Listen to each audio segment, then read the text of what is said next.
How do you define grit? The dictionary defines it like this: small, loose particles of stone or sand. She had a bit of grit in her eye. Or courage and resolve, strength of character.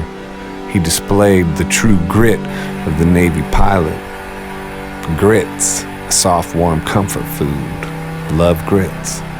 Angela Lee Ducksworth reckons grit is the best measure as to whether success will come. But where does grit come from, and how do we get it? How do we acquire more of it? And how do we hold on to the grit that we have? How do we leverage the hardships to attain that golden chalice called perseverance?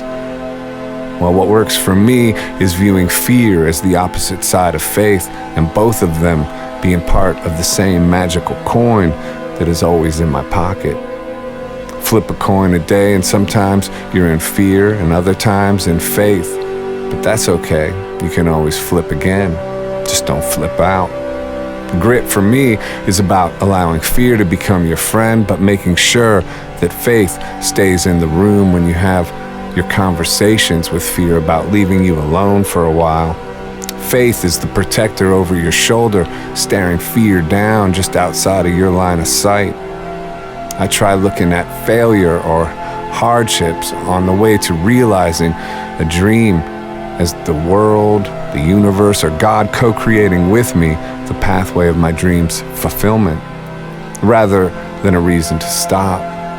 Failure and fear can be converted into building blocks in the shadow of faith and purpose-driven motivation. When I feel down or disillusioned, I realize my motivation might have fallen into the gravity of my ego. And as we all know, your ego is not your amigo. So I say a prayer to divert my motivation back into one that is based in serving others. High-end purposeful motivations don't come effortlessly all the time. We are, after all, part beast and living in a dangerous environment. So descending into self-concern is natural and a forgivable offense, but staying there is a killer of grit and ultimately a killer of dreams. So I guide myself out of it with the power of prayer, the flip side on the coin of fear. I ask to have my motivation be to serve others, and I imagine my consciousness arriving to that destination. This would be like jumping rope in the boxing match against the heavyweight champion that is your old limitations. Grit is the boxer in the ring whose bell has been rung and whose oxygen is struggling but fighting from the strength of the spirit, and through prayer we can move the spirit within to match what our intellect knows to be true. That the most powerful motivation is one that is centered in purpose, which is found in serving others.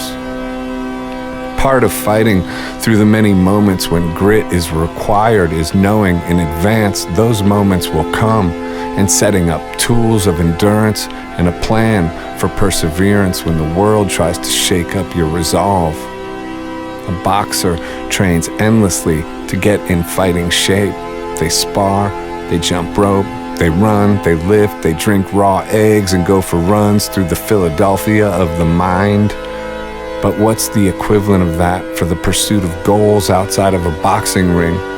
Or how do we train for the boxing ring of our dreams? The way I look at it is engaging in a dream is similar to engagement in a kind of war of the spirit, a spiritual war, really. It's not too strong of an equivalent in my view.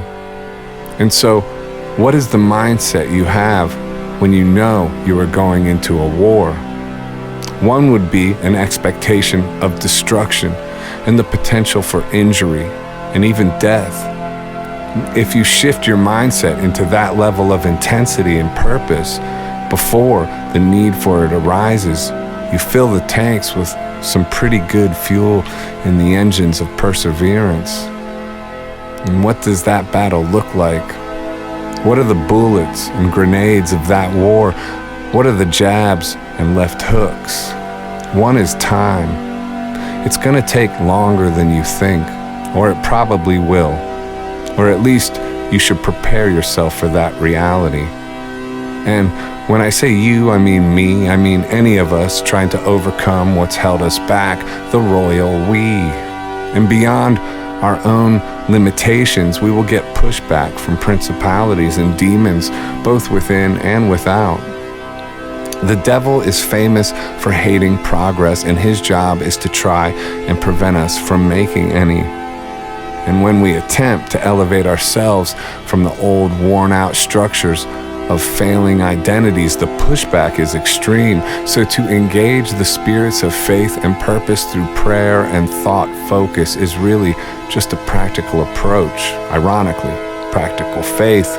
It could seem a contradiction in terms, practical faith. But the tanks of grit get filled at the gas station of purpose. And purpose, in this regard, is synonymous with service.